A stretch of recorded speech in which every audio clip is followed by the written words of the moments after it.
Good afternoon, everybody, and welcome. I guess we don't have enough seats today. Wow.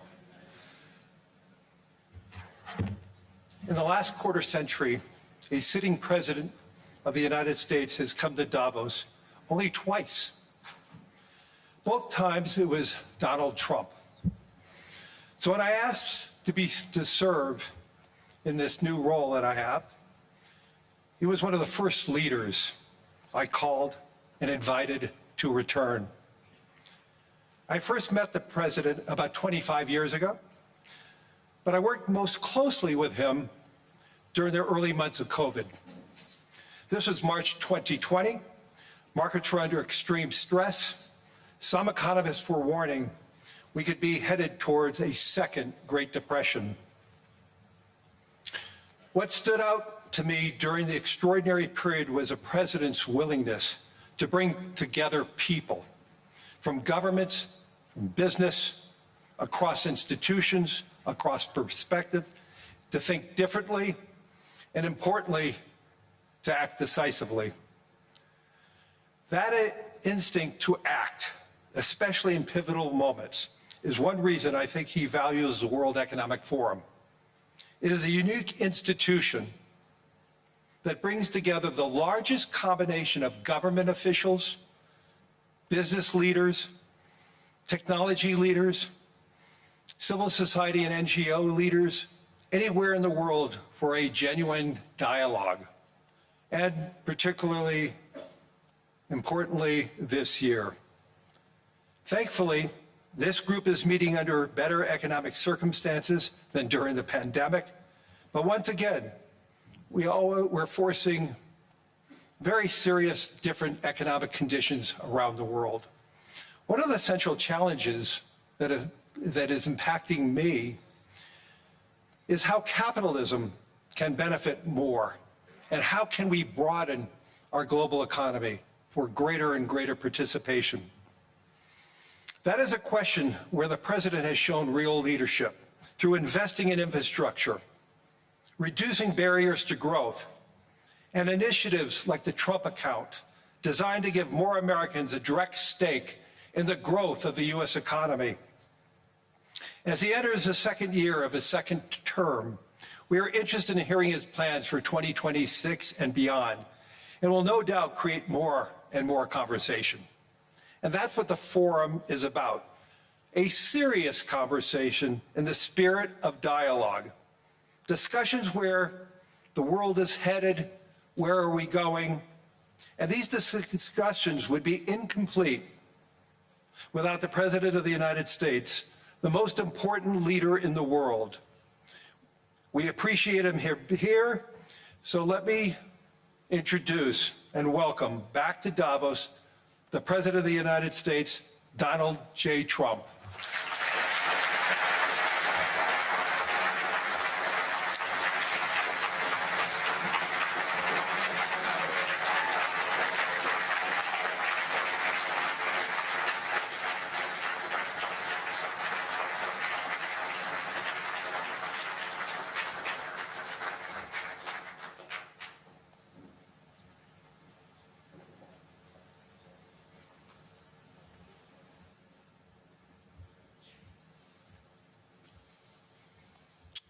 Well, thank you very much, Larry. It's great to be back in beautiful Davos, Switzerland, and to address so many respected business leaders, so many friends, few enemies, and all of the distinguished guests. It's a who's who, I will say that. I've come to this year's World Economic Forum with truly phenomenal news from America. Yesterday marked the one-year anniversary of my inauguration, and today, after 12 months back in the White House, our economy is booming, growth is exploding, productivity is surging, investment is soaring, incomes are rising, inflation has been defeated, our previously open and dangerous border is closed and virtually impenetrable. And the United States is in the midst of the fastest and most dramatic economic turnaround in our country's history. Under the Biden administration, America was plagued by the nightmare of stagflation, meaning low growth, and high inflation, a recipe for misery, failure, and decline. But now, after just 1 year of my policies, we're witnessing the exact opposite. Virtually no inflation and extraordinarily high economic growth. Growth like I believe you'll see very shortly our country has never seen before, perhaps no country has ever seen before.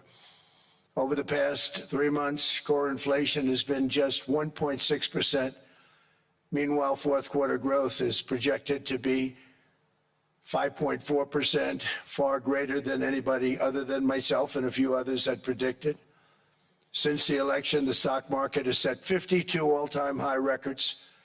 So that's in 1 year, 52 records, adding $9 trillion in value to retirement accounts, 401ks, and people's savings. People are doing very well. They're very happy with me.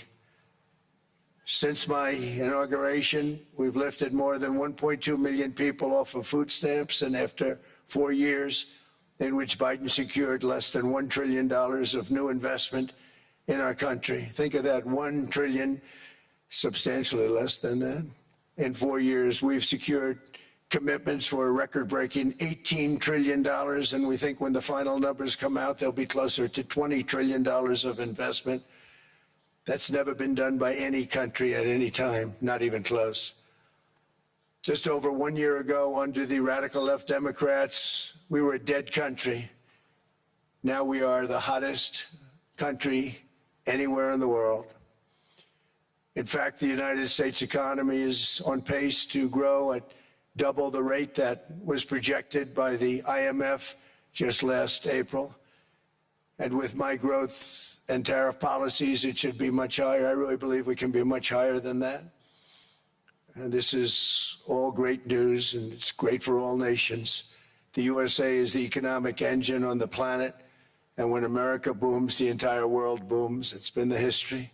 When it goes bad, it goes bad.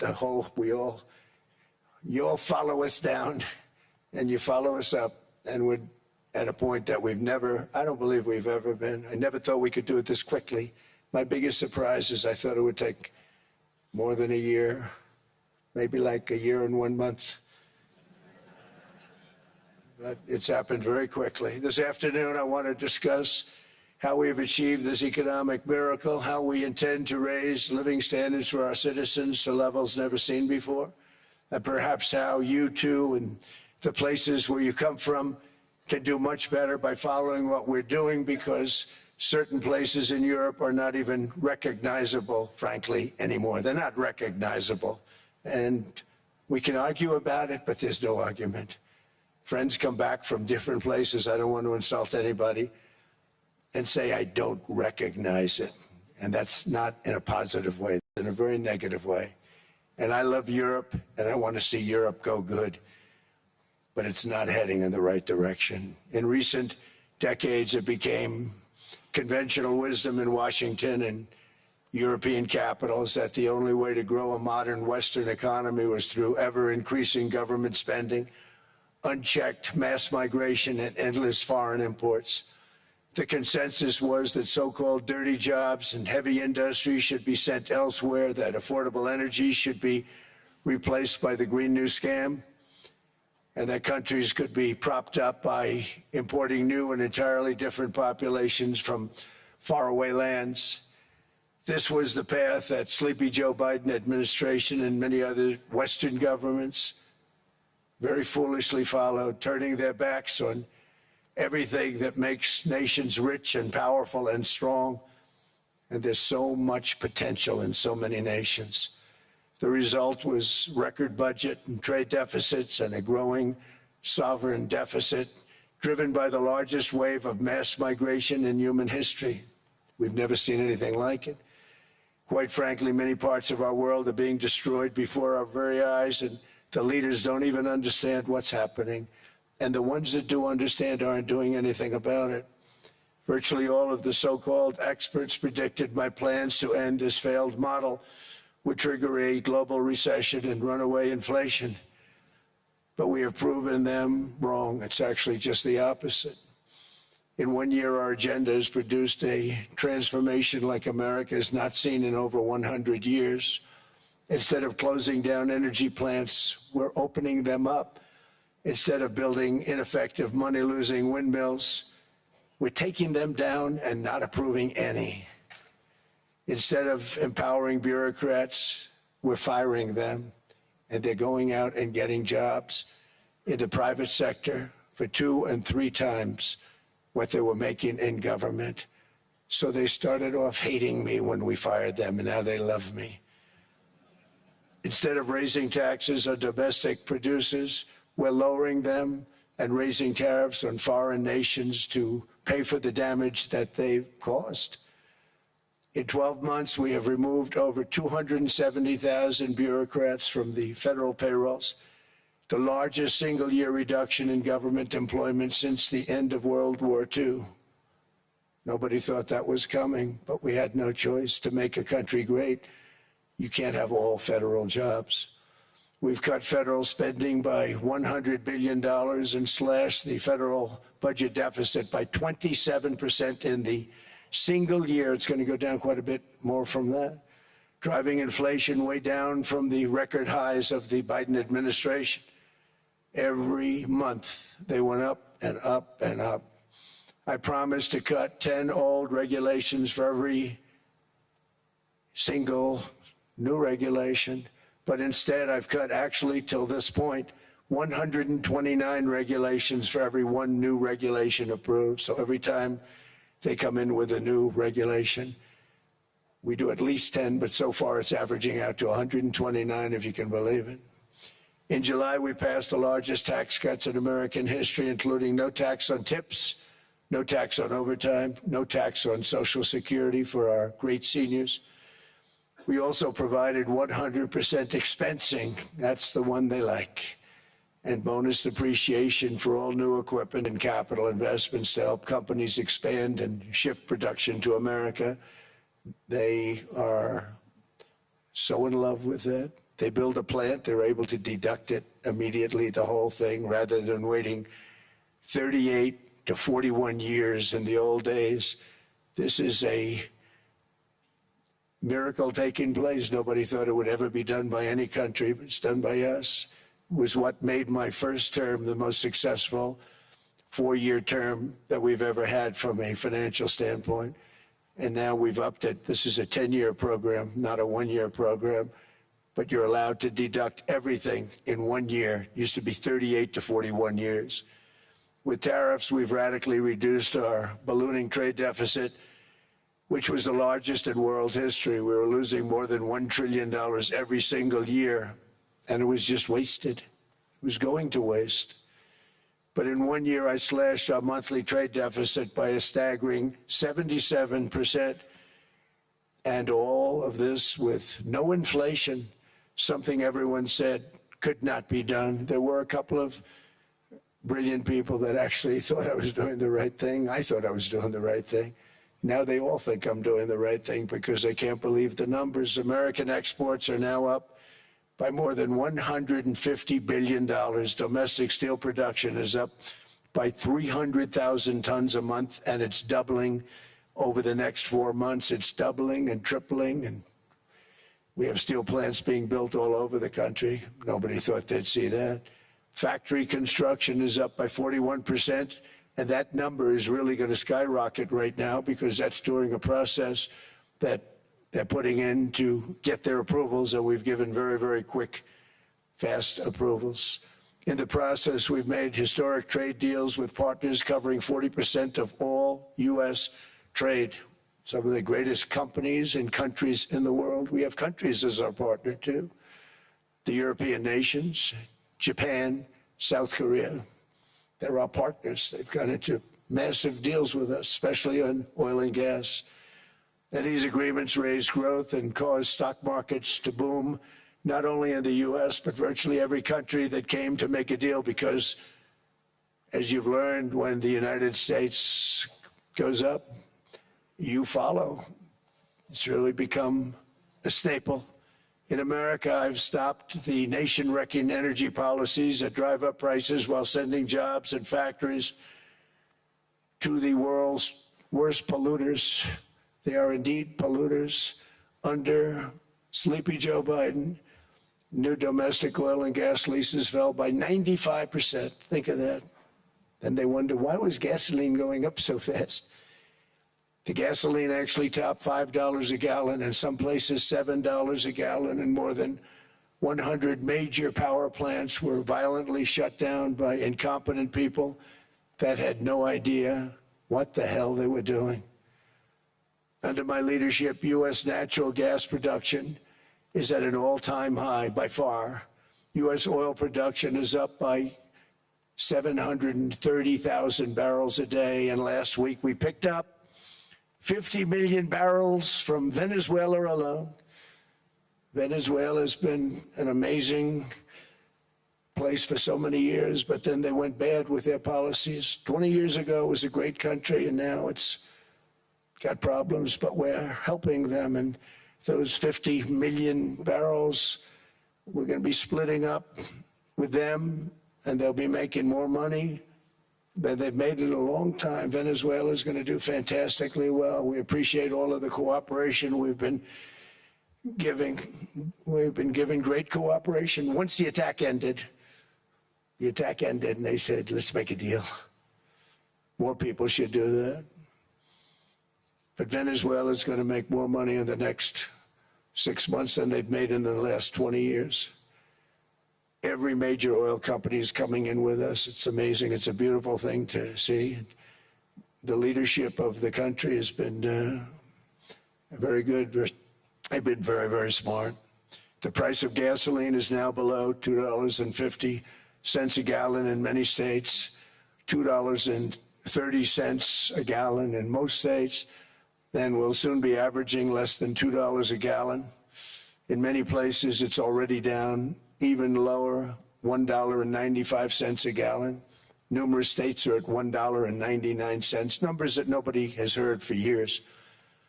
Actually, since my last administration, we got it down to around those numbers.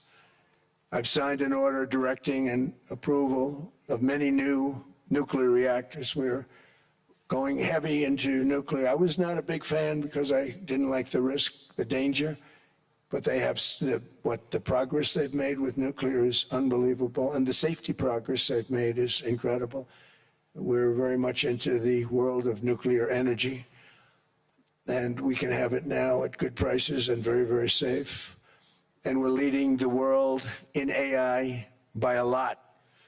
We're leading China by a lot. I think President Xi respects what we've done, in part because I've allowed these big companies building these massive buildings to build their own electric capacity. They're building their own power plants, which when added up is more than any country anywhere in the world is doing. I read recently an article in the Wall Street Journal that China's creating so much energy, and they are, I gotta hand it to them, but we're creating as much or more, and we're letting them do that. I'm very proud of it. It was my idea. I said, you can't create this much energy. We needed more than double the energy currently in the country just to take care of the AI plants.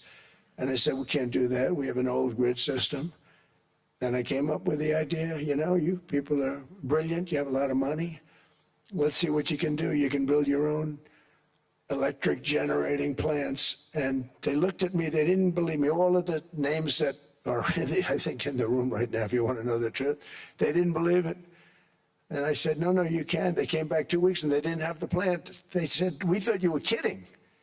I said, no, not only am I not kidding, you're going to have your approvals within 2 weeks. I always say nuclear will take 3 weeks. But most aren't going that. They're going oil and gas. They're even going coal in some cases.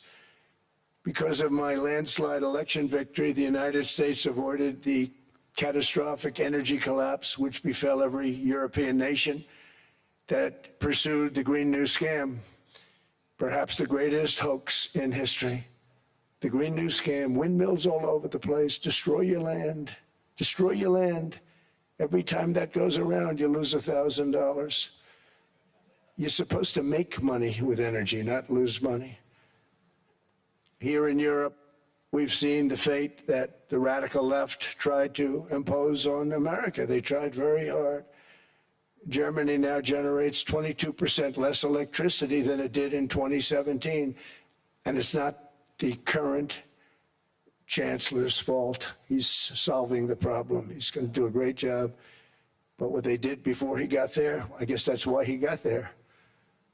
And electricity prices are 64% higher.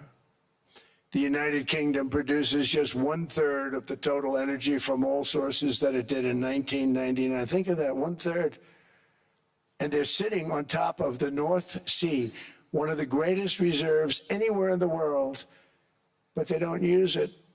And that's one reason why their energy has reached catastrophically low levels with equally high prices. High prices, very low levels. Think of that, 1/3. And you're sitting on top of the North Sea, and they like to say, well, you know, that's depleted. It's not depleted. It's got 500 years. They haven't even found the oil. The North Sea is incredible. They don't let anybody drill. Environmentally, they don't let them drill. They make it impossible for the oil companies to go. They take 92% of the revenues. So the oil companies say, we can't do it. They came to see me. Is there anything you can do? I want Europe to do great. I want UK to do great. They're sitting on one of the greatest energy sources in the world, and they don't use it. In fact, their electricity prices have soared 139%. There are windmills all over Europe. There are windmills all over the place, and they are losers. One thing I've noticed is that the more windmills a country has, the more money that country loses and the worse that country is doing. China makes almost all of the windmills, and yet I haven't been able to find any wind farms in China. Did you ever think of that? It's a good way of looking at it. They're smart. China is very smart. They make them, they sell them for a fortune. They sell them to the stupid people that buy them, but they don't use them themselves. They put up a couple of big wind farms, but they don't use them. They just put them up to show people what they could look like. They don't spin. They don't do anything. They use a thing called coal, mostly. But China goes with the coal. They go with oil and gas. They're starting to look at nuclear a little bit, and they're doing just fine. They make a fortune selling the windmills, though, and I think really that's one that they wouldn't be surprised if it stopped. They are shocked that it continues to go. They're very friendly with me. They're shocked that people continue to buy those damn things. They killed the birds. They ruin your landscapes. Other than that, I think they're fabulous, by the way. Stupid people buy them.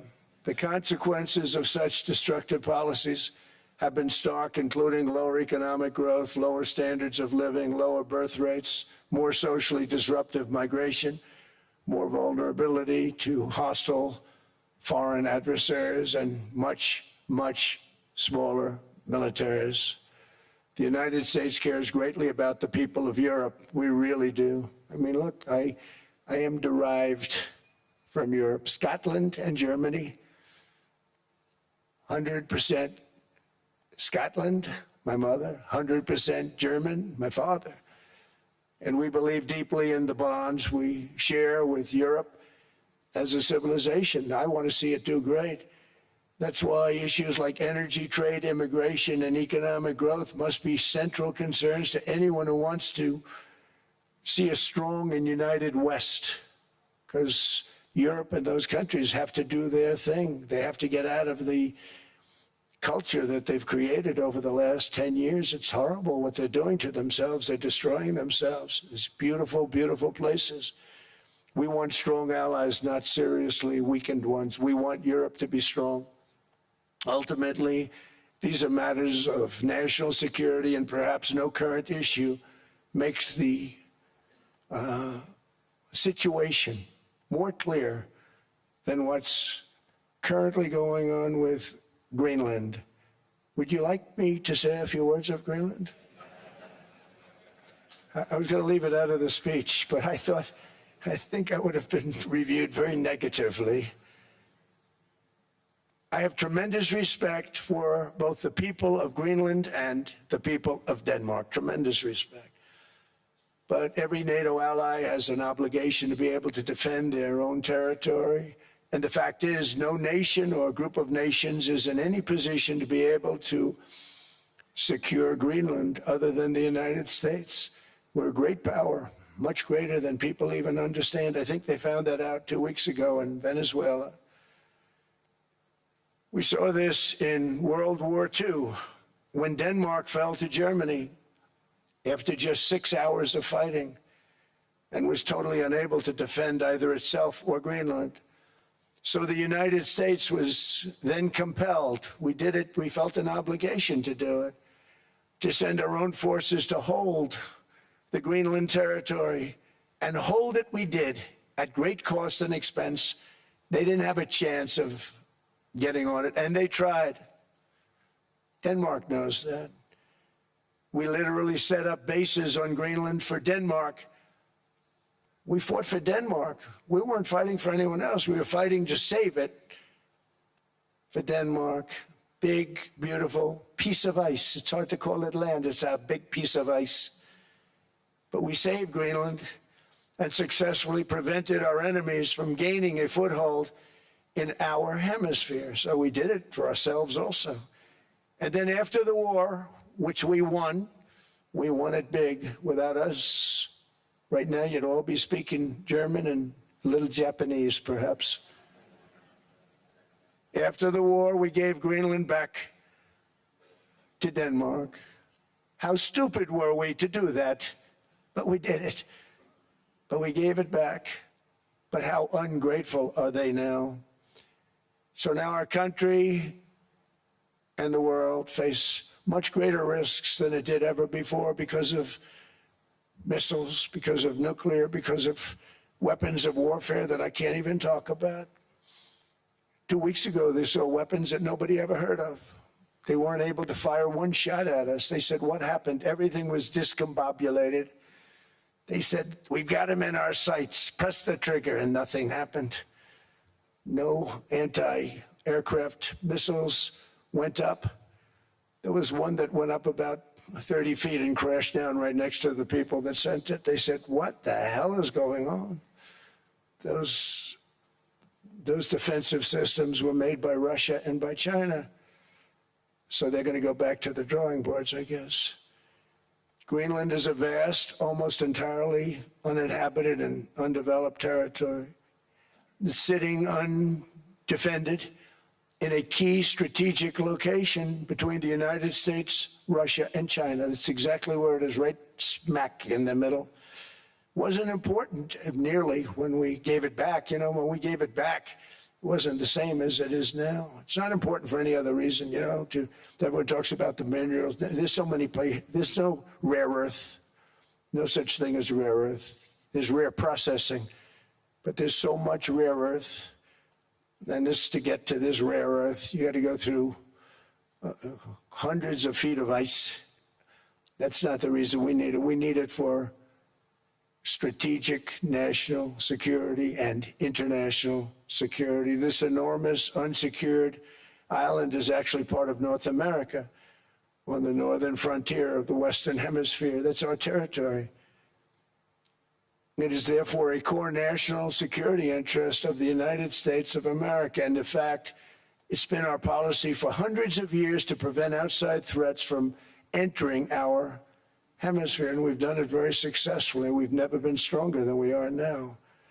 That's why American presidents have sought to purchase Greenland for nearly 2 centuries. You know, for 2 centuries they've been trying to do it. They should have kept it after World War II, but they had a different president. That's all right. People think differently. Much more necessary now than it was at that time, however. In 2019, Denmark said that they would spend over $200 million to strengthen Greenland's defenses. But as you know, they spent less than 1% of that amount. 1%. There's no sign of Denmark there. And I say that with great respect for Denmark, whose people I love, whose leaders are very good. It's the United States alone that can protect this giant mass of land, this giant piece of ice, develop it and improve it and make it so that it's good for Europe and safe for Europe and good for us. And that's the reason I'm seeking immediate negotiations to once again discuss the acquisition of Greenland by the United States, just as we have acquired many other territories throughout our history, as many of the European nations have. They've acquired, there's nothing wrong with it. Many of them, some went in reverse, actually, if you look. Some had great vast wealth, great vast lands all over the world. They went in reverse. They're stuck back where they started. That happens too. But some grow. But this would not be a threat to NATO. This would greatly enhance the security of the entire alliance, the NATO alliance. The United States is treated very unfairly by NATO. I want to tell you that. And when you think about it, nobody can dispute it. We give so much and we get so little in return. And I've been a critic of NATO for many years. And yet I've done more to help NATO than any other president by far, than any other person. You wouldn't have NATO if I didn't get involved in my first term. The war with Ukraine is an example. We are thousands of miles away, separated by a giant ocean. It's a war that should have never started, and it wouldn't have started if the 2020 U.S. presidential election weren't rigged. It was a rigged election. Everybody now knows that. They found out. People will soon be prosecuted for what they did. It's probably breaking news, but it should be. It was a rigged election. You can't have rigged elections. You need strong borders, strong elections, and ideally a good press. I always say it. Strong borders, strong elections, free, fair elections, and a fair media. The media is terrible. It's very crooked. It's very biased, terrible. But someday it'll straighten out because it's losing all credibility. Think of it, when I went in a landslide, a giant landslide, won all 7 swing states, won the popular vote, won everything, and I only get negative press. That means that it has no credibility. And if they're going to get credibility, they're going to have to be fair. So you need a fair press. But you also need those other elements. And I inherited a terrible, terrible situation. If you look, the border was open, the inflation was raging, everything was bad with the United States when I came into office. But I also inherited a mess with Ukraine and Russia, something that would have never happened. And I know Putin very well. He and I would discuss Ukraine. It was the apple of his eye, but he wasn't going to do anything. I said, Vladimir, you're not doing it. He would never have done it. It was terrible what happened. I could see it happening, too. After I left, I could see it happening. Biden had given Ukraine and NATO $350 billion, a staggering sum, $350 billion. I came in, and just like the southern border, just like inflation, just like our economy, I said, wow, this place is in trouble, meaning our country. All of these things were out of control. But the border was out of control. We fixed it with the strongest border anywhere in the world. And I've now been working on this war for 1 year, during which time I settled 8 other wars. India, Pakistan, I settled other wars that were, Vladimir Putin called me, Armenia, Azerbaijan. He said, I can't believe you settled that one. They were going on for 35 years. I settled it in 1 day. And President Putin called me. He said, you know, I can't believe I've worked on that war for 10 years trying to settle it. I couldn't do it. I said, do me a favor, focus on settling your war. Don't worry about that one. What does the United States get out of all of this work, all of this money, other than death, destruction, and massive amounts of cash going to people who don't appreciate what we do? They don't appreciate what we do. I'm talking about NATO, I'm talking about Europe. They have to work on Ukraine. We don't. The United States is very far away. We have a big, beautiful ocean separating us. We have nothing to do with it.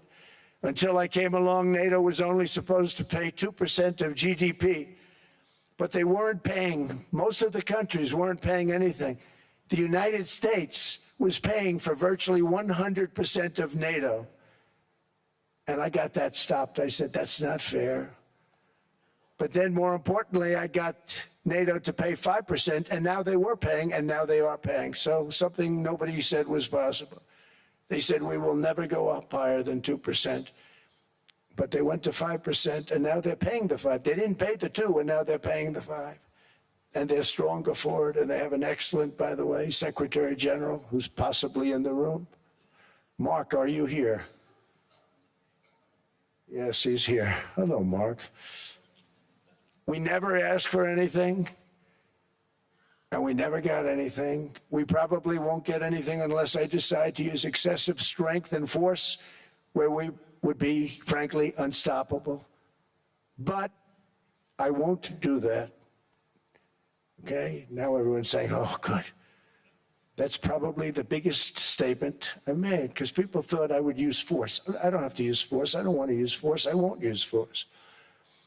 All the United States is asking for is a place called Greenland, where we already had it as a trustee, but respectfully returned it back to Denmark not long ago after we defeated the Germans, the Japanese, the Italians, and others in World War II. We gave it back to them.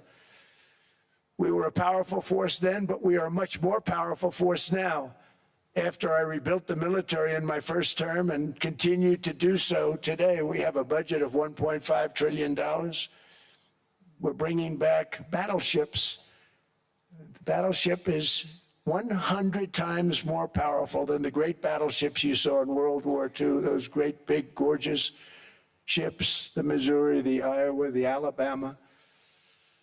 Because I thought maybe we could take them out of mothballs. They said, no, sir, these ships are 100, think of that, 100 times more powerful than those big, magnificent pieces of art that you saw so many times ago, that you still see on television. You say, wow, what a force. 100 times, each ship 100 times more powerful than the big battleships of the past. So that was the end of the mothball story.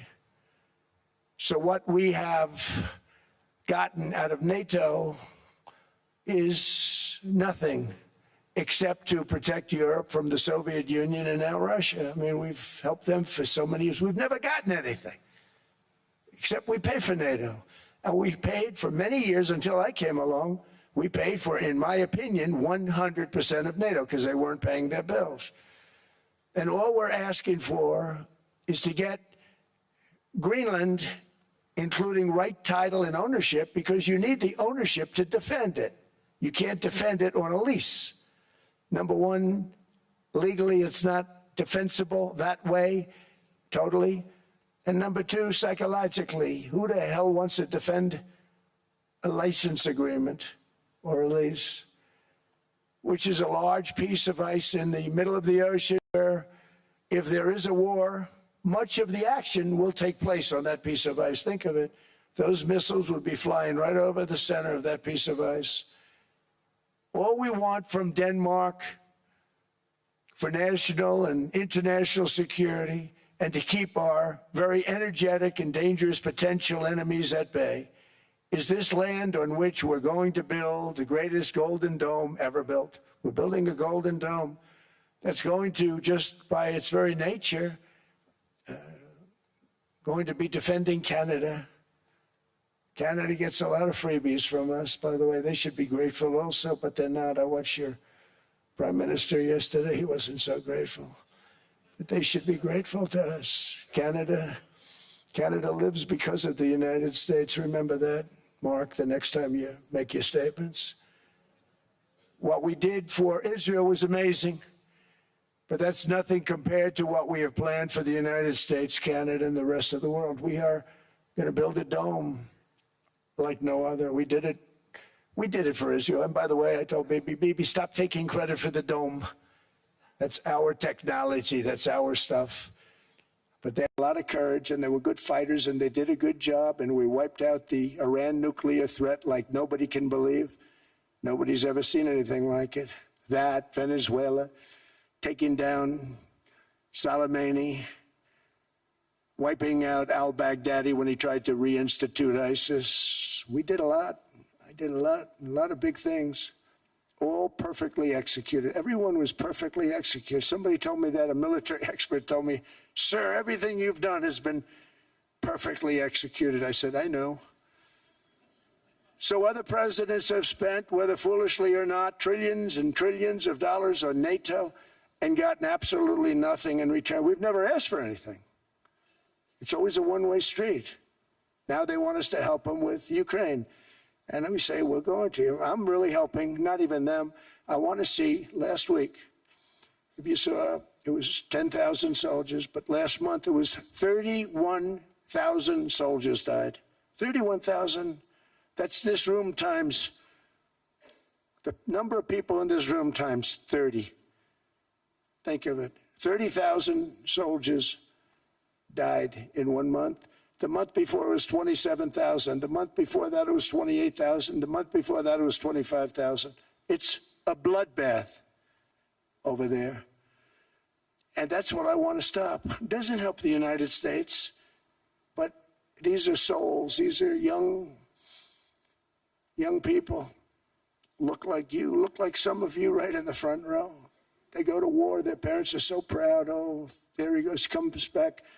2 weeks later, they get a call, your son's head's been blown off. I want to stop it. It's a horrible war. It's the worst since World War II. They keep going, they'll exceed World War II. The numbers are staggering, how many people they've lost. They don't want to talk about it. Ukraine and Russia lost just tremendous amounts. And I'm dealing with President Putin, and he wants to make a deal, I believe.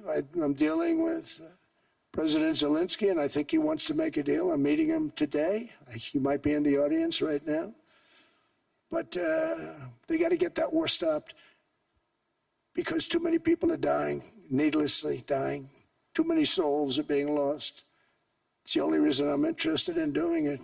But in doing it, I'm helping Europe, I'm helping NATO, and I've until the last few days when I told them about Iceland, they loved me. They called me daddy, right, last time. A very smart man said, he's our daddy. He's running it. I was like running it. I went from running it to being a terrible human being. But now what I'm asking for is a piece of ice, cold and poorly located, that can play a vital role in world peace and world protection. It's a very small ask compared to what we have given them for many, many decades. But the problem with NATO is that we'll be there for them 100%. But I'm not sure that they'd be there for us. If we gave them the call, gentlemen, we are being attacked. We're under attack by such and such a nation. I know them all very well. I'm not sure that they'd be there. I know we'd be there, all of the blood, sweat, and tears. I don't know that they'd be there for us. They're not there for us on Iceland, that I can tell you. I mean, our stock market took the first dip yesterday because of Iceland. So Iceland's already cost us a lot of money. But that dip is peanuts compared to what it's gone up. And we have an unbelievable future in that stock. That stock market is going to be doubled. We're going to hit 50,000, and that stock market's going to double in a relatively short period of time because of everything that's happening. But this is a good example. After giving NATO and European nations trillions and trillions of dollars in defense, they buy our weapons. We make the greatest weapons in the world, but now we're going to make them faster, much faster. You saw that. I put a cap on the salaries. Then I put no buybacks, no stock buybacks, no various other things that they were doing. I mean, they were making $50 million, but it would take them 3 years to give you a Patriot missile. I said, that's not good. My chauffeur can do a better job than that, and he makes slightly less than 50. They make big salaries. If they're going to make those big salaries, they're going to have to produce a lot faster. The good news is we have the greatest equipment in the world. Now we're going to start making it a lot faster. They're going to build additional plants. And all of the money that goes into stock buybacks is going to go into building plants. We're not allowing stock buybacks by defense companies any longer. They're going to build new plants to make Tomahawks, Patriots. We have the best equipment, F-35s, F-47, the new one just coming out. They say it's the most devastating plane, fighter jet ever. Who knows? They called it 47. If I don't like it, I'm going to take the 47 off it. I wonder why they called it 47. We'll have to think about that. But if I don't like it, I'm going to take that 47 off. But it's supposed to be the stage 6. It's supposed to be the first stage 6 plane, undetectable, like our B-2 bombers were undetectable. They flew right over Iran. They were undetectable. And they did their job, and they got the hell out of there. So we want a piece of ice for world protection, and they won't give it. We've never asked for anything else, and we could have kept that piece of land, and we didn't. So they have a choice. You can say yes, and we will be very appreciative, or you can say no, and we will remember. A strong and secure America means a strong NATO, and that's one reason why I'm working every day to ensure our military is very powerful, our borders are very strong, and above all, our economy is strong because national security requires economic security and economic prosperity, and we have the greatest that we've ever had. Biden and his allies destroyed our economy and gave us perhaps the worst inflation in American history. They say 48 years, I say forever, but I think 48 years is the equivalent to forever. Whether it's 48 years or ever, it's terrible, costing the typical family $33,000. What they did to this country should never, ever be forgotten. It's early, but he has to be rated as the worst president we've ever had by far. The auto pen did much of the damage. The auto pen, he was the auto pen president, because I don't believe a sane president would have ever signed the kind of things that he signed. But now grocery prices, energy prices, airfares, mortgage rates, rent, and car payments are all coming down, and they're coming down fast. We inherited a mess, but we've done a hell of a job in 12 months. Under my most favored nation policy for drug prices, the cost of prescription drugs is coming down by up to 90%, depending on the way you calculate. You could also say 5, 6, 7, 800%. There are two ways of figuring that. But we have a favored nations policy that every president wanted, no president was able to get. I got it, and other nations approved it. And I had to use tariffs in order to get it because they said, no way. In other words, a pill that costs 10% in London costs $130. Think it costs $10 in London, costs $130 in New York or in Los Angeles. And I'd say, boy, that's bad. Friends of mine would say, you know, we go to London, you can buy the stuff for nothing. We go all over the world, we could buy it for nothing. Because basically America was subsidizing every nation in the world because presidents allowed them to get away with it. It became very tough. So when I called up Emmanuel Macron, I watched him yesterday with those beautiful sunglasses. What the hell happened? But I watched him sort of be tough. But he was at $10 for a pill. And I said, Emmanuel, and I have all the big pharmaceutical companies are in total agreement. It wasn't easy, by the way. They're tough, smart. They've been getting away with the scam for a long time. But they gave it up. But they said, you'll never get the countries to approve it. I said, why is that? Because they won't. They always said, we're not paying any more. Get the rest for the United States. So over the years, they stayed the same. We just went up, up, up. And I mean, we would pay 13, 14, 15 times more than certain countries would. So I said, no, they'll approve it 100%. Sir, you'll never get them to approve it. I said, I guarantee you. But I actually started with Emmanuel, who probably is in the room too. And I like him. I actually like him. Hard to believe, isn't it? And I said, Emmanuel, you're going to have to lift the price of that pill to $20, maybe $30. Think of that. That means it's a doubling of prescription drugs. Might be a tripling, might be a quadrupling. It's not easy. No, no, no, Donald, I will not do that. I said, yes, you will, 100%. He said, no, no, no. You're asking me to double. I said, Emmanuel, you've been taking advantage of the United States for 30 years with prescription drugs. You really should do it, and you will do it. I have no doubt. In fact, I am 100% sure you're going to. No, no, no, I will not do it. Because yes, in all fairness to him, he has to double or triple. Because the world being a bigger place than the United States, it's not that you meet in the middle. You just have to go up some, and we come down a lot. They go up a little, we come down a lot. So we're at $130, they're at 10. So they may have to go to 20 or 30. No more than that. I said, Emmanuel, you're going to be doubling or tripling? No, no, no. I said, here's the story, Emmanuel. The answer is you're going to do it, you're going to do it fast. And if you don't, I'm putting a 25% tariff on everything that you sell into the United States and a 100% tariff on your wines and champagnes. And that's about 10 times more than what I'm requesting. And you're going to do it. I don't want to go public with it, but you may make me do that. No, no, Donald, I will do it. I will do it. It took me, on average, 3 minutes a country saying the same thing. You will do it. They all said, no, no, no, I will not do it. You're asking me to double the cost of prescription. I said, that's right, because you've been screwing us for 30 years. And they said, we will not do it. I said, that's all right.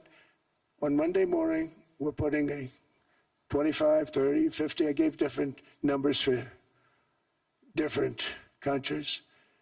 This is also national security we're talking about. Not fair. We're not going to subsidize the whole world.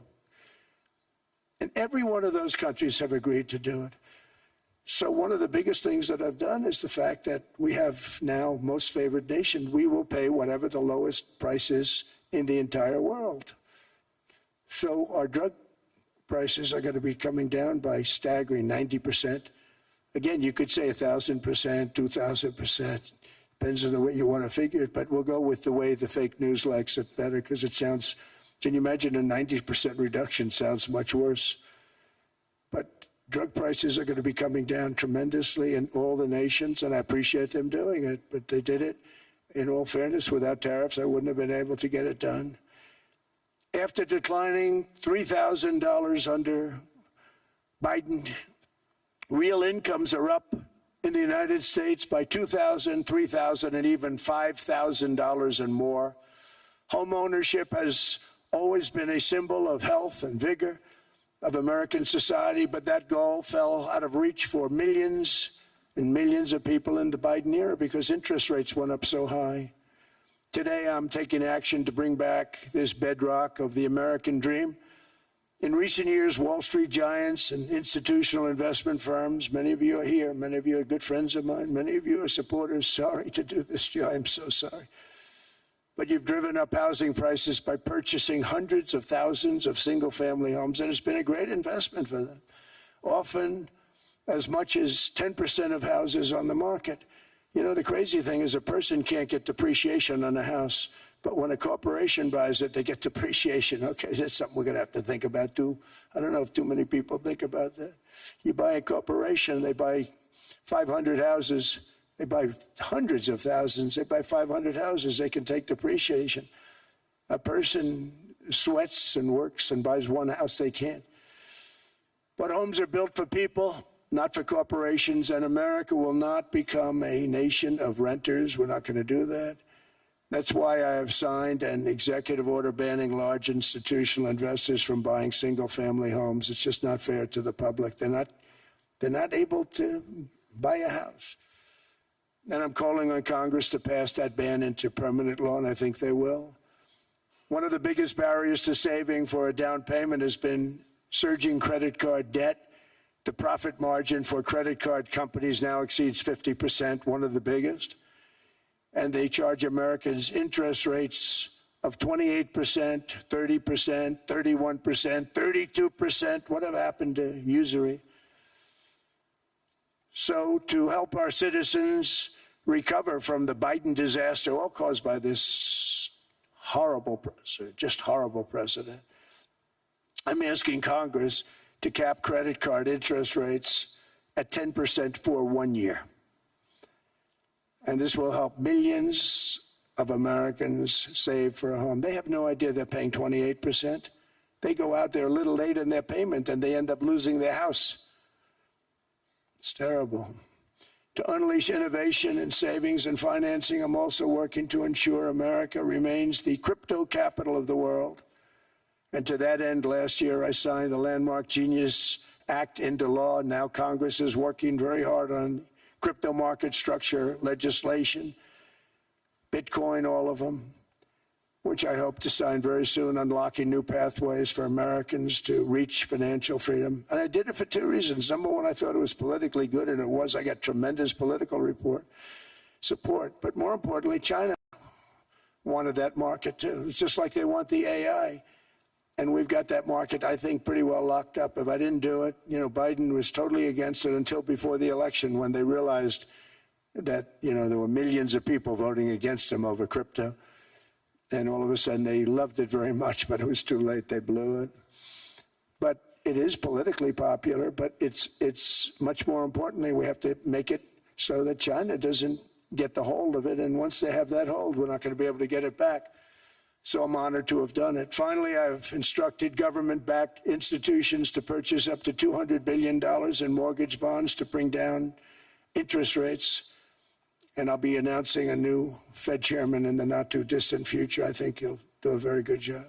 See, I gave away some of it. He did give that away. So we have something, got something, but somebody that's very respected. They're all respected. They're all great. Everyone that I interviewed is great. Everyone could do, I think, a fantastic job. Problem is they change once they get the job. They do. They're saying everything I want to hear, and then they get the job. They're locked in for 6 years. They get the job, and all of a sudden, let's raise rates a little bit. I call them, sir, we'd rather not talk about this. It's amazing how people change once they have the job. But it's too bad. Sort of disloyalty, but they got to do what they think is right. We have a terrible chairman right now, Jerome Too Late Powell. He's always too late. And he's very late with interest rates, except before the election. He was just fine for the other side. So we're going to have somebody that's great, and we hope he does the right job. Last week, the average 30-year mortgage rate dropped below 6% for the first time in many years. Another major factor in driving up housing costs was the mass invasion of our borders. And I have to say one thing about housing, because nobody ever says this. I am very protective of people that already own a house, of which we have millions and millions and millions. And because we have had such a good run, the house values have gone up tremendously. And these people have become wealthy. They weren't wealthy. They become wealthy because of their house. And every time you make it more and more and more affordable for somebody to buy a house cheaply, you're actually hurting the value of those houses, obviously, because the one thing works in tandem with the other. And I don't want to do anything that's going to hurt the value of people that own a house, who for the first time in their lives are walking around the streets of whatever city they're in, very proud that their house is worth $500,000, $600,000, $700,000. Now, if I want to really crush the housing market, I could do that so fast and people could buy houses, but you would destroy a lot of people that already have houses. In some cases, they've mortgaged their house, and the mortgage would be very low, and all of a sudden the mortgage without any changes becomes very high, and they end up losing the house. I'm not going to hurt, and I speak with Scott, who's doing a fantastic job, and Howard, who's doing a fantastic job, and all of my people. And I always say, look, I can crush the hell out of the market. We can drop interest rates to a level, and that's one thing we do want to do. That's natural. That's good for everybody. The dropping of the interest rates, we should be paying a much lower interest rate than we are. We should be paying the lowest interest rate of any country in the world, because without the United States, you don't have a country. I mean, I had a case with Switzerland. We happened to be in Switzerland. Maybe I'll give you a quick story. But they were paying nothing. They make beautiful watches, great watches, Rolex, all of them. They were paying nothing to the United States when they sent their product in. And we had a $41 billion deficit. $41 billion with this beautiful place. Flew over it, isn't it nice? So I said, let's put a 30% tariff on them so that we get back some of it, not all of it at all. We still have a deficit, big deficit. We had 41 million. That's a big deficit. And I said, let's put a tariff on. Different tariffs, different places. You're all party to them. In some cases, victims to them. But in the end, it's a fair thing. And most of you realize that. But we put a 30% tariff on Switzerland, and all hell broke loose. They were calling, I mean, like you wouldn't believe. And I know so many people from Switzerland, incredible place, incredible, brilliant place. But I didn't realize that they're only good because of us. And there's so many other examples. I mean, us, probably other places, but a majority of the money they make is because of us, because we never charged them anything. So they come in, they sell their watches, no tariffs, no nothing. They walk away, they make $41 billion on just us. So I said, no, we can't do that. So I'm going to bring it up. I still would have a deficit pretty substantial, but I brought it up to 30%. And I guess Prime Minister, I don't think President, I think Prime Minister called a woman, and she was very repetitive. She said, no, no, no, you cannot do that, 30%. You cannot do that. We are a small, small country. I said, yeah, but you have a big, big deficit. You may be small, but you have a bigger deficit than big countries. He said, no, no, no, please, you cannot do it. Kept saying the same thing over and over. We are a small country. I said, but you're a big country in terms of, and she just rubbed me the wrong way, I'll be honest with you. And I said, all right, thank you, ma'am, appreciate it. Do not do this. Thank you very much, ma'am. And I made it 39%. And then all hell really broke out. And I was paid visits by everybody. Rolex came to see me. They all came to see me. But I realized, and I reduced it, because I don't want to hurt people. I don't want to hurt them. And we brought it down to a, lower level. Doesn't mean it's not going up, but we brought it down to a lower level. But they pay now, tariff. But I realized that we have many places like that where they're making a fortune because of the United States. Without the United States, they wouldn't be making anything. Think of it. Switzerland made $41 billion on us. And as she said, it's a small place. And I realized with that, I don't know, because she was so aggressive. And I realized in that conversation that the United States is keeping the whole world afloat. Many places, I could give you 6, 7 places just in the people in this little area. I know every one of them. They're looking down. They don't want to see me, and they don't want to stare me in the eyes. But they're taking advantage of, everybody took advantage of the United States. But I've been very fair, and I gave them a tariff, and it was fine. But I realized that without us, it's not Switzerland anymore. Without us, it's not any of the countries that are represented here. And we want to work with the countries. We want to work with them. We're not looking to destroy them. I could have said 39, 40%. I could have said I want a 70% tariff, then we make money with Switzerland. But Switzerland would have been probably destroyed, financially destroyed. I don't want to do that. But we should be paying the lowest interest rate of everybody. I hope Scott's listening to this, because we should be paying the lowest interest rate of everybody. Without us, most of the countries don't even work. And then you have the protection factor. Without our military, which is the greatest in the world by far, without our military, you have threats that you wouldn't believe. You wouldn't believe. You don't have threats because of us, and that's because of NATO. One other thing, and I have to say it so importantly, in the old days, and I used to say I'm the youngest in the room. Now I'm among the older. I hate to say it.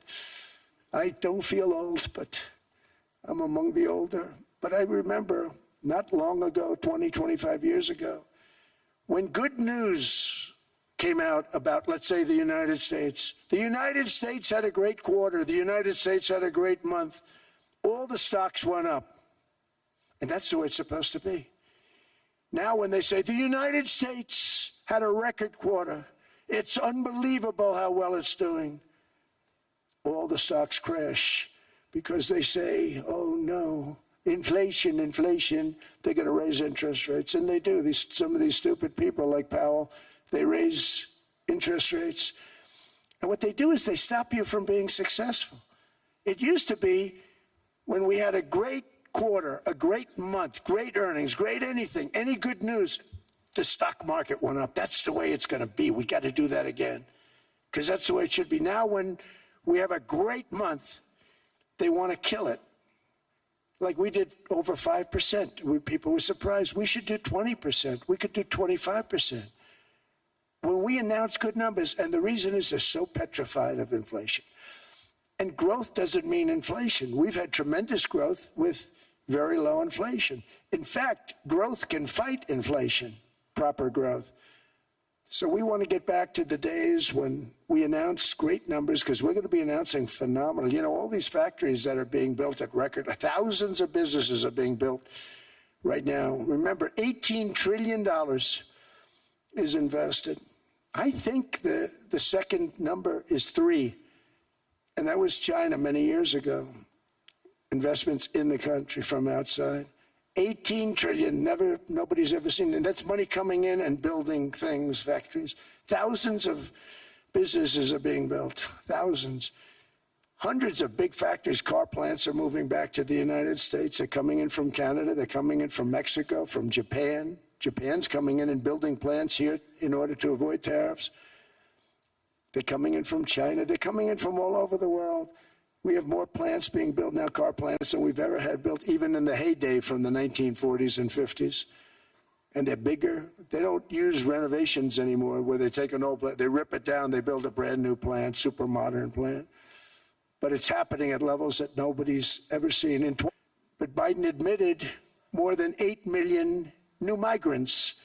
And those days are over. In 2025, for the first time in 50 years, the United States had reverse migration. Boy, that was nice.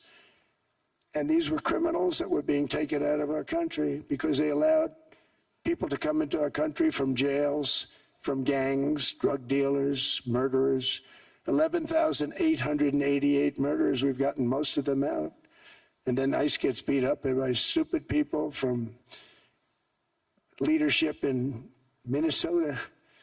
We actually are helping Minnesota so much, but they don't appreciate it. Most places do. You know, Washington, D.C. is the safest place now in the United States. It was a very dangerous place to walk, and now you can walk with your wife, your kids, right through the middle of the city. Right now, Washington, D.C. is as safe as it gets. It was one of the most unsafe, I had to admit. We sent in the military, the National Guard. Within 2 months, it was great. Within 3 months, it's like a really great place and a safe place and a beautiful place. It's even been cleaned up. The graffiti's gone. The fences are gone. We don't have to worry about fences anymore. All of the places, the grasses are cut and replaced with new grass in many cases. It's all going to happen in the spring. But Washington and D.C. is beautiful again, and it's safe. New restaurants are opening up. They were all closing. Now you can't get into a restaurant. Restaurants in Washington, D.C. are all opening. Memphis also, Memphis, Tennessee, New Orleans, Louisiana. We're there for 3 weeks. We've cut the crime down by 64%. Within another month, we'll have virtually no crime there. We can do that all over. We're going to help the people in California. We want to have no crime. I know Gavin was here. I used to get along so great with Gavin when I was president. Gavin's a good guy. And we're going to, if he needed it, I would do it in a heartbeat. I'd love to see. We did help them a lot in Los Angeles, a lot with the early in my term when they had some problems. But we would love to do it. I will say this, if I were a Democrat governor or whatever, I would call up Trump. I'd say, come on in, make us look good. Because we're cutting crime down to nothing. And we're taking people out, career criminals who are only going to do bad things, and we're bringing them back to their countries. But where we've done it, it's been amazing. And we have a capacity to do it. at much greater levels. We're cutting illegal aliens off welfare and other government benefits, and I have directed that starting immediately, there will be no more payments to sanctuary cities because they are really just sanctuaries for criminals. They're really protecting criminals, and those are the ones we have to get out of the country: murderers, drug dealers, the mentally insane. They emptied their mental institutions into the United States. And despite that, we have the lowest crime numbers that we've ever had in the history of the country. Just came out. But equally importantly, we're cracking down on more than $19 billion in fraud that was stolen by Somalian bandits. Can you believe that they turned out to be higher IQ than we thought? I always say these are low IQ people. How did they go into Minnesota and steal all that money? And we have, they're pirates, they're good pirates, right? But we shoot them out of the water just like we shoot the drug boats out. They're not pirating too many boats lately, do you notice?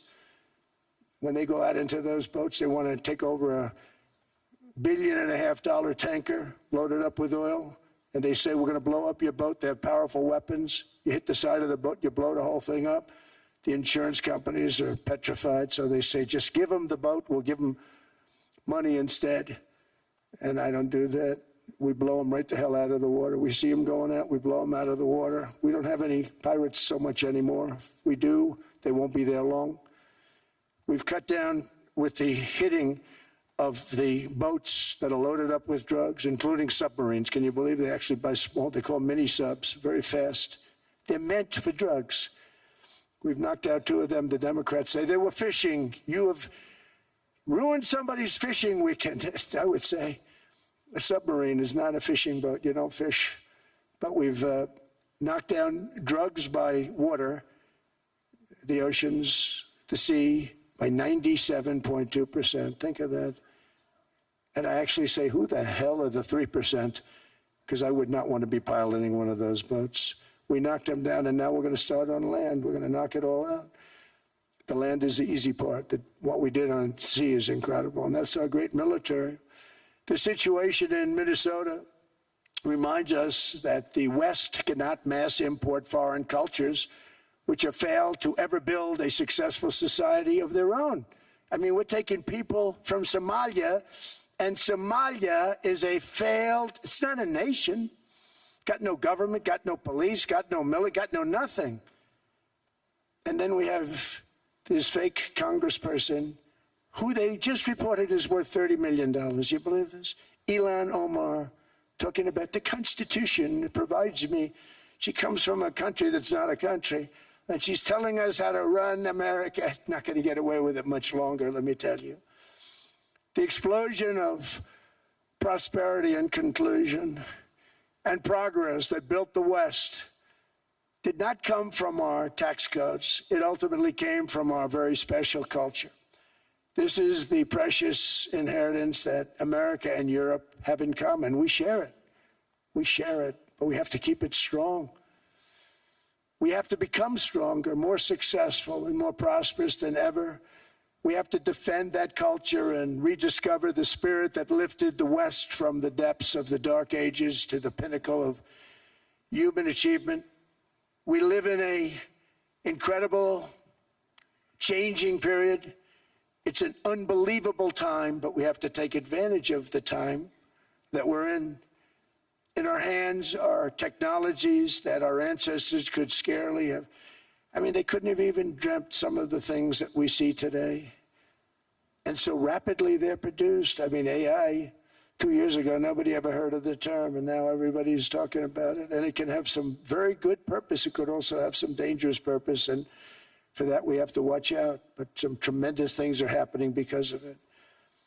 And we're leading by so much. We're doing so well. But opportunities that are bigger and grander than ever before in human history are right before us. It is the pioneers in this room. Many of you in this room are true pioneers. You're truly brilliant people. Just your ability to get a ticket is brilliant because you have about 50 people for every seat. I don't know what, that's Larry. Everything Larry touches turns to gold. He made this very successful. But you're in this room, and some of you are the greatest leaders anywhere in the world. You're the greatest brains anywhere in the world. And the future is unlimited, and to a large part because of you, and we have to protect you, and we have to cherish you. I always say we have to cherish our brilliant people because there aren't many of them. So together with confidence, boldness, and persistence, let us lift up our people, grow our economies, defend our shared destiny, and build a future for our citizens that is more ambitious, more exciting, more inspiring, and greater than the world has ever seen. We're in a position to do things that nobody else has ever even thought of before. And many of the people in this room are the ones that are doing it. And I want to congratulate you, and I'm with you all the way. You can do things that nobody else can even think about. So I congratulate you on your tremendous success. And the United States is back, bigger, stronger, better than ever before. And I'll see you around. Thank you all very much. Thank you very much.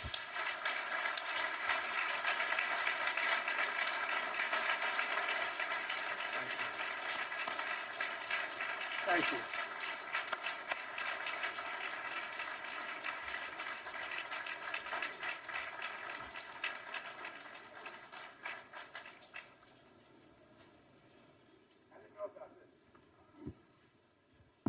This was supposed to be a nice fire chat, Mr. President. Yes, good. You I got set up. No, I did know. You made the job for the moderator really easy. Thank you, Mr. President, for your speech. I do have a few follow-up questions, if it's okay. Sure. I don't think I should start with Greenland, maybe. I'll start with the economy. The U.S. economy is doing really, really well. But how to sustain this growth moving forward? Because there's always a recession looming around the corner. Well, you know, the one thing about economies and recessions is sometimes you get hit unexpectedly and there's nothing you can do about it. All brilliant people, but there's nothing. One example was COVID. We had an economy going at levels like nobody had ever seen my first 2.5, 3 years. And then I heard the word pandemic, not COVID. They came up with that name over a period of time. We won't get into that. But I heard the word pandemic.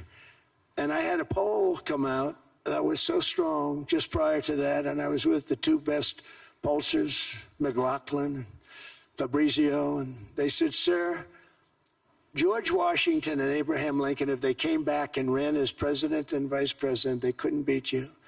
And then what happened is the following day, I was told to stay tuned because there's something really bad happening in China. There are bodies laying all over Wuhan, right around that certain building that we talk about. I always said it came from Wuhan. It did come from Wuhan.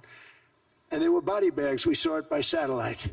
And they said, there are strange things happening in China. And so it began. And we ended up with the COVID, and the whole world suffered. We did a phenomenal job. I don't think we got the credit we deserved. We did something that Operation Warp Speed, which some people say was one of the greatest military feats ever. We did a great job. Used our military, used a lot of people. But sometimes you get hit with things, nothing you can do. You get hit with things like that unexpectedly.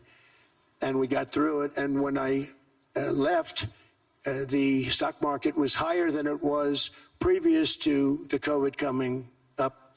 And I called it a great achievement. But things happen. Bad things happen. The things that we can stop are wars if we're smart. That we can stop. Those are a matter of being intelligent and having intelligent people on the other side, because wars are the worst of all. Wars are worse than anything. But we can stop wars because that's sort of up to us. But things like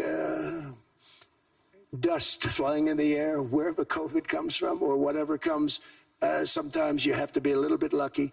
But we are poised to have an economy like no other, not only in this country, but anywhere. And you know, when you hear the kind of numbers that I can tell you that Scott Bessent was with me the other day, and he's looking at numbers. He said, I can't. And that's all he's done his whole life, pretty much your whole life. Scott, you weren't going to be a football player, I don't think. Scott was not that great at football, but he was always good at numbers, right? And he was looking at numbers. He said, I've never seen anything like this. We're poised to do things that no other country has ever done. And You know, luck, I hate to say it, but we need a little luck. We don't want to get hit by something that nobody could have thought. Whoever thought we were going to hit by a pandemic? You know, when I heard the word pandemic, I said, oh, that's an ancient problem. World War I, they lost 100 million people. It actually ended World War I. A lot of people don't know. The Spanish flu in World War I ended the war because all the soldiers were sick. The soldiers were so sick on both sides, and that war was raging, and they were all dying from the Spanish flu. They were sick as dogs. They couldn't fight. So, you know, you don't know how that would have turned out. But so we do, I mean, subject to that, and I always have to put a caveat in for it, but we're poised to have the greatest growth of any large country, I think any country that there's been. When you look at what's happening in the United States, it's really amazing. Thank you. One thing that maybe keeps you up at night, I know you don't sleep that much anyway, Mr. President, is the debt. The U.S. debt is high, is now the biggest expenditure on your budget. How to get out of that impasse? Well, the big thing is growth. I mean, growth is the way. If we grow like this, we go from having at $37 trillion. We go from having high debt to low debt. But we also are cutting expenses, you know, the old-fashioned way. We have extraordinary growth. I think we're going to be growing our way out. I think we're going to be paying off debt. We're taking in tremendous money from tariffs fairly. And again, I'm using them judiciously. You know, Switzerland's a case study. I could have gotten much more. I could have asked for much more. But we're using them judiciously. But I think growth, most importantly, and then cutting costs. Now, if you take a look at Minnesota, $19 billion in fraud and other things. People going to airports, they came into the country, they don't have 10 cents, and they're leaving with hundreds of thousands of cash in their bags. When we get to that, and our DOJ, Pam, and Todd, and all the people that work over there, and all of the people that work in here, I can tell you, Scott Bessent is working on that. It's a priority, right? You have your whole team. We're in there looking for where this money is coming from, how much it is. It could be more than $19 billion. Can you believe that? That's just one state. If we were able to cut out 50% of the fraud, 50%, and we should be able to do better than that, we would have a balanced budget without having to talk about even growth. So we have a lot of options, but we're working very hard on that. That's a big deal. It's not just the protests, the fake protests done by agitators and, you know, professional insurrectionists. That's what they are. They're professional troublemakers. But we are looking very strong at the money too in Minnesota and other places. I think, Mr. President, also the $500 billion invested in artificial intelligence and the frontier technologies last year also were driving growth exponentially in the U.S. Well, AI has been a big factor. AI is massive. I mean, Mark Zuckerberg showed me a plant where he put it over a map of Manhattan, and it was basically the size of Manhattan. This is not, I said, you got to be kidding. It's a plant that was miles long, miles wide, very high. I don't think it was high like the Empire State Building, but it was high. And it literally covered most of the island of Manhattan. That's called a big plant. And, you know, when I heard they're going to spend $50 billion building, and I said, what, you know, if you spend $50 million, you can build a nice little shopping center. If you spend $500 million, you can build a good shopping center. But how do you spend $50 billion? When I looked at this thing, I said, you think you'll be able to do it for that? It's amazing when, you know, some of the plants that I see, and I see them all. And again, so big is we're letting them build their own electric generation. This way we have no problem. And otherwise they'd be complaining. There'd be nobody able to, but you know, we have an old grid system. And not only that, they're going to sell at a very cheap price the excess electricity that they create back into our grid. So that'll solve some problems for certain states that don't have enough electricity. We also know that on the AI, there is fierce competition between the U.S. as the largest economy in the world, 27% of the global GDP and 5% of the global population, not doing that badly, and China. And we know that that competition is very tough on AI. I know you're heading to a state visit to China in April. How do you see the U.S.-China relationship moving forward? Are you able to combine this tough competition with also collaboration? So I've always had a very good relationship with President Xi and with President Putin. Talk about, you know, the larger powers. But I've always had a very good relationship with President Xi of China. He's an incredible man. What he's done is amazing. He's highly respected by everybody. And I do now. I mean, now I have good. It was very severely interrupted by COVID.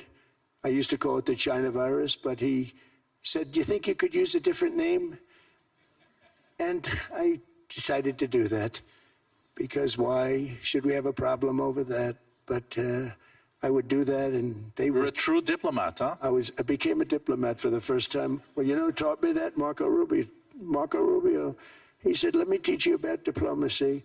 Hey, any guy that gets approved by 100% of the votes, think of it, he got liberal Democrats and radical right Republicans to approve him. He's the only one. The next one was like lost 45 votes, right? But he got all 100 votes voting for him. And at first I wasn't happy about it. I said, wait a minute, I don't like that. And now it turns out that the Democrats probably wish they didn't do that. And Marco has been fantastic. Marco, stand up, please. You have done a great job as Secretary of State.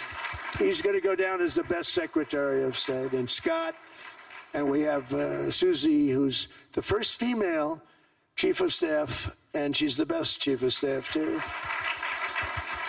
And I see Howard Lutnick, who I know spoke, and Howard's fantastic. Some of the deals we're doing are great. And I want to pay particular attention because we have Chris. And Chris, you got up and spoke, I think. He's the #1 oil man in the world, because I was going to put Doug Burgum, who's fantastic. I don't know if Doug's here. Is Doug here? Doug Burgum is fantastic. He said, "Sir, there's one man better than me." And he introduced me to Chris. And he turns out to be. So we're drilling more oil and gas now than we ever have, by almost double. Is that right, Chris? And on top of it, we got a lot coming out of Venezuela. So anyway, so we're doing great. The country is just doing great. We have great people. Thank you. And I see other people. We have Steve Witkoff. We have Jared. I got so many people. I'm in trouble because when I go back, they're going to be people with long faces. "Sir, you didn't introduce me." I got so many people. And we have a lot of the greatest people anywhere in the world. I know them all. So I won't continue because we'd be here all day. Thank you, Mr. President. We also know that you're a deal maker, and then maybe coming back to Greenland and Ukraine. What kind of deal in the end do you see between the U.S. And Denmark? Because, you know, I guess you see it now as a negotiation going on, or? Well, it's costing Denmark hundreds of millions a year to run it.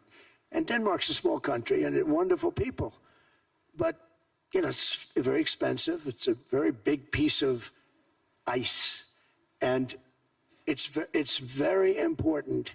I mean, I don't want to repeat the speech, but it's very important that we use that for national and international security. That can create a power that will make it impossible for the bad guys to do anything against the perceived good ones. And it's a great block for Europe, just like, you know, Denmark was supposed to spend hundreds of millions of dollars. They didn't spend the money. They didn't spend anything, almost. And we'll see what happens. I just say this. NATO has treated the United States of America very unfairly. We never asked for anything. We never got anything. We actually took care of the needs of NATO for years and years, which I felt was always unfair. So I got NATO to pay because they're rich countries. But I think it's time that NATO step up. We're helping them with Ukraine. Without us, I think Putin would have gone all the way. I think we have it. I think there could have been a World War III, if you want to know the truth. If Kamala was elected, or Joe, any one of those, you know, those thinkers, I think you could have ended up in World War III. And I will say Steve Witkoff has been dealing incredibly with, but we're not going to have World War III. We want to get it stopped, but we're not going to have World War III. I think if I wasn't elected, I think that could have evolved into World War III. It was a very, very bad situation, and it still is, but it's not that kind of bad. It's bad because so many young people are being killed. How close do you think there is on an agreement on Ukraine? I had the pleasure of speaking with Steve Witkoff and Jared Kushner yesterday. I know they're working hard on it. I know that they're also traveling now. Do you see this very close or still? Well, I hate to say it. I thought that was going to be so. I settled 8 wars plus. And I thought that was going to be one of my easier ones. Not the easiest. Some I settled in a matter of hours because I'm good at that stuff. You know, the United Nations should be doing this. I shouldn't be doing it, but it doesn't matter. It's got to get done, saving a lot of lives. We're saving millions of lives. With Ukraine, Russia, there's tremendous hatred between President Zelensky and President Putin. That's not good. That's not good for settlements. We know from dealing. There's abnormal hatred. With that being said, I think Russia wants to make a deal. I think Ukraine wants to make a deal. And we're going to try getting a deal done. We're getting, I think, Steve, I think I can say that we're reasonably close. But what happens is oftentimes we'll have a deal with Russia. Russia's set, and President Zelensky will not do it. You saw that when he was in the Oval Office. I was not happy. And then we'll have President Zelensky wants to make a deal, and Putin doesn't want to make the deal. It's a very difficult balance, and it's big time, and it is, you know, to use a word, it's a bloodbath. It's horrible what's happening. It's a drone war.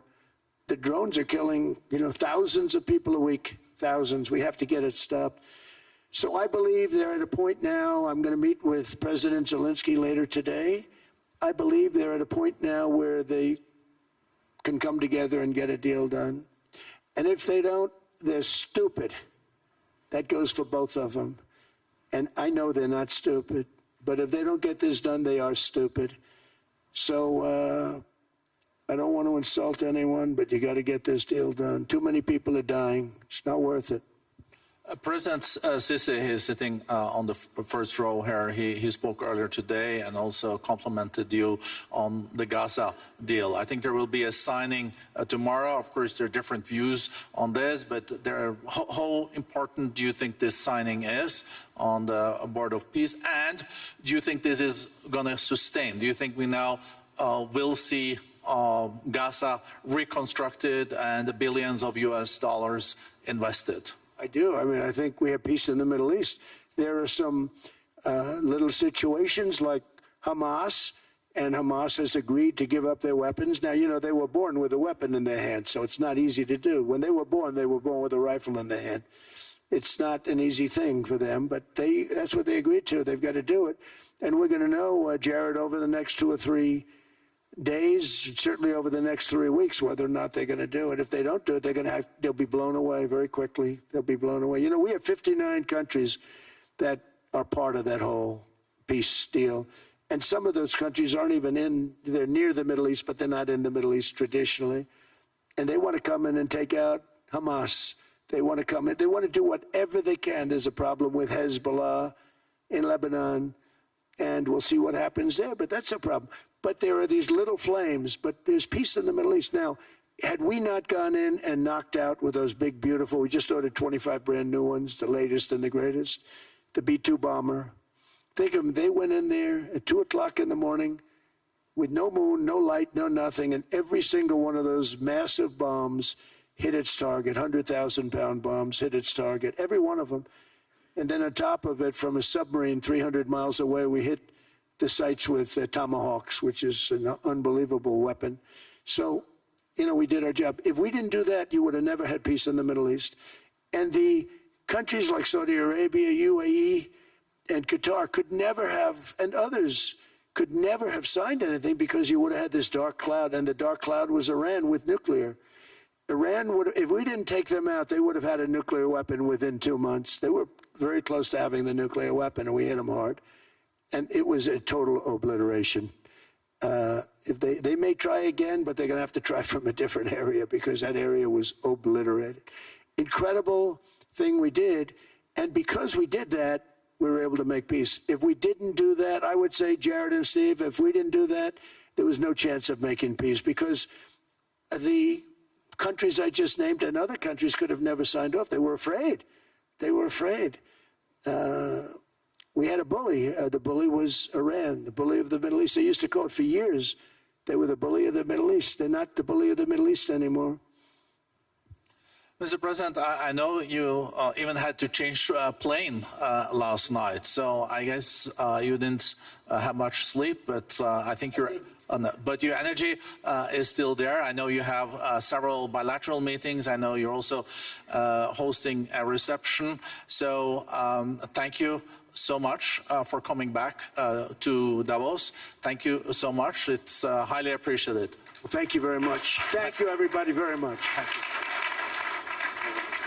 Thank you.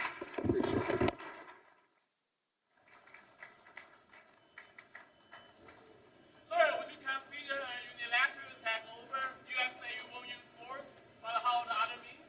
You guys say no.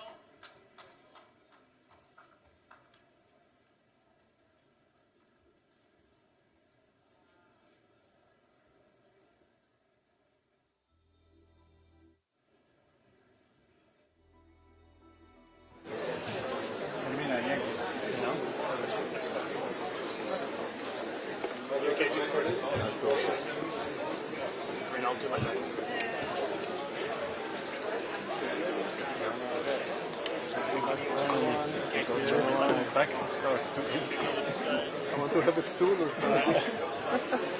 So, now it's going to go another way. Is there a way? I want a focus of you. I don't want to be on the way. Perfect. You need to say no. But if I go around here, I'll come around this way. I don't want to tread on your toe. Take one step back. Yeah, you can. Take one step back. I won't send you away. That's a deal.